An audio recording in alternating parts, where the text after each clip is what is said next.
പിണറായി വിജയാന്ന് വിളിച്ചു കഴിഞ്ഞാൽ വെളിവാക്കാൻ പറ്റുന്ന തരായി അറിയുന്നത്. ഇവിടെ ഇപ്പം നമ്മൾ തിരുവനന്തപുരത്ത് നിന്ന് എറണാകുളത്തേക്ക് ട്രെയിൻ യാത്ര എത്ര മണിക്കൂർ പോകണം? അതിനേക്കാളും കുറഞ്ഞ ദൂരമല്ലേ കിട്ടും. തിരുവനന്തപുരത്ത് നിന്ന് ഡൽഹിയിലേക്ക് വിമാനയാത്രയ്ക്ക് എത്ര മണിക്കൂർ പോകണം? അത്ര ദൂരം ദുബൈയിലുള്ളൂ. ഇത് ദുബൈയും സിംഗപ്പൂരും അതുപോലെ തന്നെ ഇന്തോനേഷ്യ എന്നൊക്കെ പറഞ്ഞ് എന്തോ ബഹിരാകാശം എന്തോ കനഡക്കപ്പുറമുള്ള ഏതോ രാജ്യം, ഇന്ത്യ രാജ്യത്തിൻ്റെ അടുത്തുള്ള ഒരു രാജ്യം ഒരു സ്വകാര്യ സന്ദർശനത്തിന് പോകും. അതും അദ്ദേഹത്തിൻ്റെ കാശെടുത്തുകൊണ്ട് പോകും.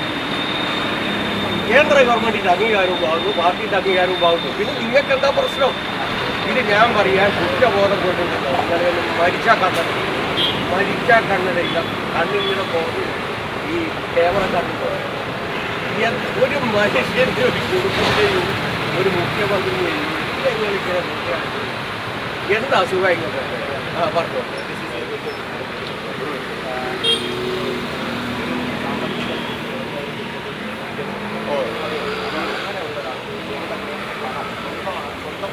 ഇതേ മനസ്സിലായി. എൻ്റെ നാട്ടിലുള്ള ഒരു കർഷക തൊഴിലാളി കുഞ്ഞിക്കടകാരനുണ്ട്. ചൈനയിൽ പോയി വന്നിട്ട് അടുത്ത കാലത്താണ് വന്നത്. ഇപ്പം എത്ര കുഞ്ഞിക്കടകാരന്മാർ ചൈനയിൽ പോന്നിട്ട് അറിയുന്നത്? ഇപ്പോൾ ഒരു വിദേശ രാജ്യത്തേക്ക് പോകുന്നതിന് അത്ര വലിയ കാശ് വേണം. മാത്രമല്ല 92,000 രൂപ പെർ മന്ത് വരുവാനുള്ള ഒരു മുഖ്യമന്ത്രിക്ക് എവിടുന്നാ കാശ് എന്ന് ചോദിക്കുന്നത്. എന്തർത്ഥം? അദ്ദേഹത്തിൻ്റെ TM കൂട്ടിയാൽ എന്താ 1.25 ലക്ഷം രൂപ എന്തായാലും ഉണ്ടാവും. മുഖ്യമന്ത്രിക്ക് ഉണ്ടാവില്ല. പിന്നെ അദ്ദേഹം നടത്തിയ യാത്രകളെ പറ്റിയിട്ടൊന്നും എന്നെ കൊണ്ട് പറയുന്നത് ഏറ്റവും നല്ലത് ആലയം നിളക്കിയ പശുവിനെ പോലെ ഈ കുട്ടികളെ പോലെ എന്നാണ് സുധാകരൻ പറഞ്ഞത്.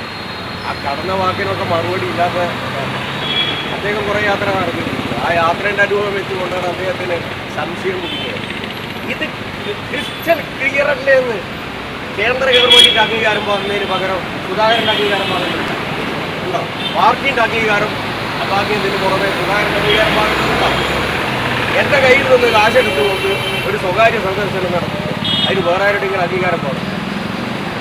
ഇതിൻ്റെ ഡീറ്റെയിൽസ് ഒക്കെ പറയുന്നത്. അപ്പം പിന്നെ അടുത്ത യോഗ്യം വരും. ഏത് ഹോട്ടലാണോ, ഡബിൾ റൂമാണോ അല്ല സിംഗിൾ റൂമാണോ, ഇവരൊക്കെ ഒന്നായിട്ടാണോ താമസിച്ച് ഇതിനൊക്കെ മറുപടി പറയാൻ ആരെയാണ് കിട്ടുകയെന്ന്. ഇത്ര പരിഹാസ്യമായിട്ടുള്ള കാര്യത്തിൻ്റെ കൂടെ ദയവ് ചെയ്തിട്ട് നിങ്ങൾ പോകരുത്. ഇവിടെ വെച്ചങ്ങ് അവസാനിക്കും.